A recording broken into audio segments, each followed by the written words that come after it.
आप सबका आज के अनुग्रह दैनिक मनन में एक बार फिर से बहुत बहुत स्वागत करता हूं। मित्रों, आज एक प्रश्न पर हम विचार करेंगे और वो प्रश्न ये है कि मूसा को दर्शन क्यों मिला? Why did he receive the vision from the Lord?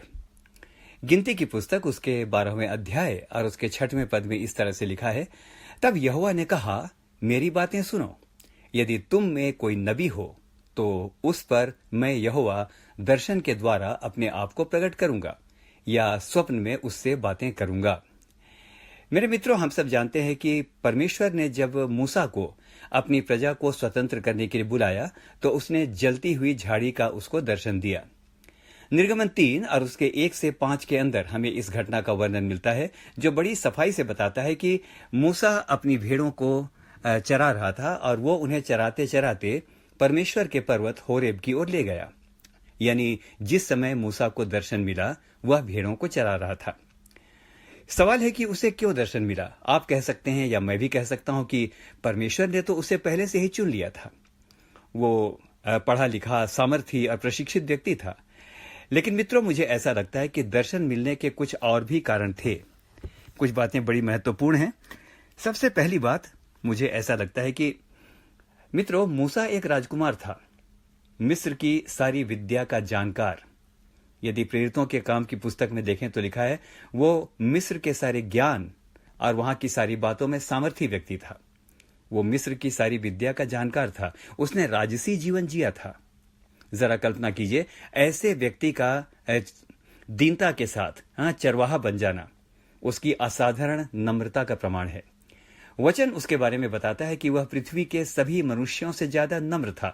गिनती 12 और उसके 3 के अंदर इस बात का वर्णन मिलता है। तो प्रश्न यह उठता है कि ऐसे नम्र मनुष्य को परमेश्वर दर्शन क्यों न देगा? मित्रों, लोग दर्शन तो चाहते हैं, पर नम्र होना, दबना, हर परिस्थिति में दीनता के साथ रहना नहीं जानते।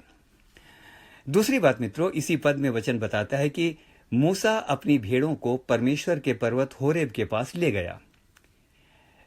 निर्गमन 3:1 में इस बात का वर्णन है और लिखा है कि मूसा, ध्यान से सुनिएगा, अपनी भेड़ों को परमेश्वर के पर्वत होरेब की ओर ले गया। मित्र, उसे भेड़ों की चिंता थी। वो अपनी भेड़ों की चिंता करता था।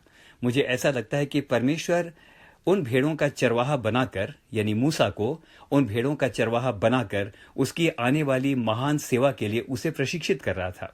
वो उसे तैयार कर रहा था। तो मित्र, ऐसे भले और नम्र चरवाहे को परमेश्वर दर्शन क्यों न देगा, जो अपनी भेड़ों को परमेश्वर के पर्वत तक लेकर जाता हो? आइए आज के मनन को समाप्त करते हैं। मित्रों, यदि आज के चरवाहे चाहते हैं कि परमेश्वर उन्हें भी दर्शन देकर महान सेवा के लिए बुलाए, तो सबसे पहला काम वो ये करें कि अपनी भेड़ों को कहीं और नहीं, लेकिन परमेश्वर के उस कलवरी पर्वत तक लेकर जाएं, जहां यीशु के द्वारा उद्धार का सोता बहता है। हम में से हर एक को परमेश्वर आशीष दे। और आज मित्रों, हमने विशेष रूप से विचार किया कि दर्शन उन्हें मिलता है जो नम्र होना जानते हैं। दर्शन उन्हें मिलता है जो अपनी भेड़ों की चिंता करते हैं। दर्शन उन्हें मिलता है जो अपने जीवन की बड़ी बड़ी बातों की परिकल्पना नहीं करते, लेकिन दीनता के साथ परमेश्वर की इच्छा के अधीन रहते हैं। आइए, हम में से हर एक को परमेश्वर आज के इस मनन के द्वारा बहुतायत के साथ आशीष दे। आमीन और फिर से आमीन।